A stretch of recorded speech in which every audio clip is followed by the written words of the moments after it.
Wingi aku dikabari koncoku, ayam goreng Saudi nomor 1 ning Indonesia akhirnya wis buka outlet ning Kalongan. Almas Fried Chicken. Lales Peralim.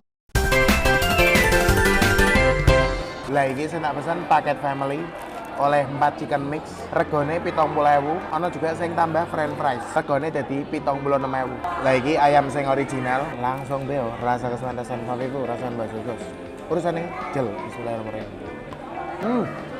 Masya Allah, Masya Allah. Ini rasanya gurih teman guys. Sana tepungnya. Teksturnya crunchy teman. Dagingnya lembut.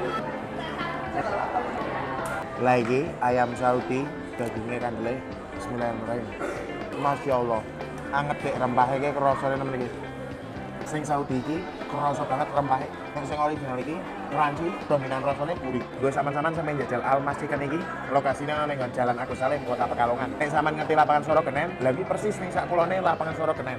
Buka bendino dek jam 8 isuk nganti jam 10 bengi. Jadi gue sama-sama sing pengen jajal sensasi ayam Saudi, wis hadir ngene Kalongan ning nggon Almas Chicken. Apa meneh gue sama-sama sing wis tau lunga kaji utawa umroh dan pernah jajal Alpek. Lagi kayak Almas Chicken iso dadi solusi nek sampean kangen karo Alpek. Mergo Almas Chicken iki layak untuk dilebeli, enak ora jajan.